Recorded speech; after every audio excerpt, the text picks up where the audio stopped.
Losing my daughter was the hardest moment in my life. Still till this day, it is the hardest subject to talk about. Reason is because I still feel the pain. I got married around 18 or 19 years old. At the time, my wife and I thought we were in love. I realized when we're all young, we fall in love with the idea of being in love or falling in love. At that age, I truly didn't know what I wanted in life or who I truly was. I was still figuring stuff out. The reason I went through with the marriage was because my wife at the time had said she was pregnant. However, the truth had come out right before we got married that she lied. I followed through with the marriage anyways because I loved her, or thought I did at the time, and didn't want her getting in trouble with her family. It wasn't until a year after we had been married that our beautiful daughter was born, and her name's Paisley. I had Paisley in my life for almost 2 years. During my marriage, I was still battling with depression, with who I was and what I really wanted to do. I don't think anybody knew at the time. Still till this day, they don't. I kept doing what I thought others wanted me to do, and to make them all proud. So I kept doing that for a few years. However, I've realized I should have spoken up. I let that eat me alive for a very long time. I kept falling into a deeper and deeper depression. I started using hard drugs at that time. Not a very proud moment in my life. I let not speaking about my depression affect my life, my family, and friends, and everybody around me, and my work life. I'm not saying that if I would have spoken about it back then, that I still would have been with my ex-wife and my daughter till today. However, it definitely would have helped with me not falling in a deeper depression and probably realizing what I truly wanted and to figure out more about myself. However, during that time, my ex-wife filed for divorce. I was at work one day running a car wash when the papers were served to me. After I got home that day, everything was emptied out of the duplex that I was renting out at the time. All that was left was a few items of mine, mainly the bedroom stuff, my clothes, and some of my daughter's stuff. That was the first panic attack I had in my life. And also a moment I definitely contemplated suicide. However, I did not. Even at that stage of depression and with what I was doing, I just knew that that wasn't right for my daughter. Over the next few years, I was still working on myself. However, it was still very hard. All the ideas or things I wanted to do were frowned upon or talked silly of.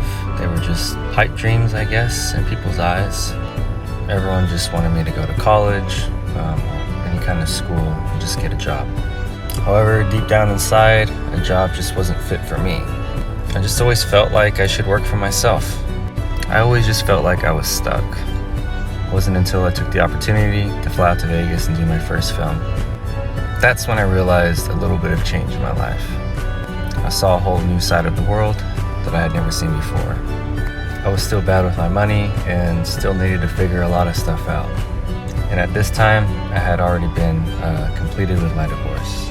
I was still battling the case of custody with my daughter. I was also unable to pay child support due to my bad managing of money and just trying to still figure stuff out, trying to survive. I just want to say that I do not blame my ex-wife or her family for doing what they think was best at the time for my daughter and for themselves. I realized that I was not the father or man that I was supposed to be back then, but I hope one day that they can see what I've done and how I've changed in my life, and maybe that I can be a part of my daughter's life again. Over the next few years in the industry, at the beginning, I still had a part-time job in construction, basically. Got screwed over a lot in that, so then I kind of just went full-time into the adult realm. And boy, there was much more obstacles to overcome. During all this, though, it didn't look good on me because I was always out of the state, filming, and the type of work that I was doing. I also don't blame the court or anybody due to the final decision of them giving up my rights for my daughter. In everyone's eyes, I was nothing. I hadn't done anything. The day the court made that decision, I was in New York doing some photography shoots. COVID had hit too, and that really affected stuff, and that really wasn't working in my favor, especially because a lot of money wasn't coming in. Over that legal Zoom court case, afterwards I had another panic attack. The second one ever in my life. But I knew at that moment that I really had to change. So I did my best to work and continue to work on my depression and how I felt about stuff, and to speak about how I felt and what I wanted. I stopped letting all the noise in and letting people dictate how I should live or run my life. And working on myself truly helped. There's an old saying that you can't take care of others if you can't take care of yourself. And that's very true.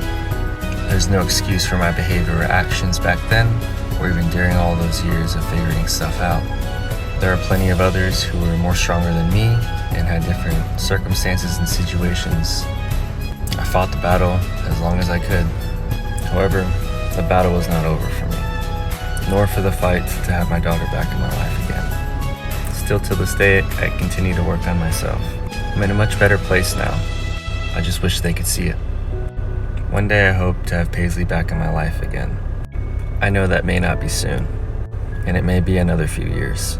However, I stay strong for her and myself.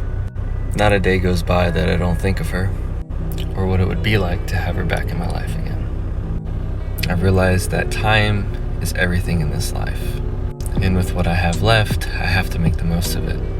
So I've been working extremely hard to build everything I have, to have all the time in the world, to give to her and my family now what they truly deserve. I wouldn't want what I went through to happen to anybody else. I wish I was as strong as I was now back then. However, that was not the case. And in life, we have to deal with the consequences, whether they're good or bad. But it is what we do going forward that makes a difference. I love you, Paisley, and Daddy's still here. And I'm sorry for not being the dad that you deserved.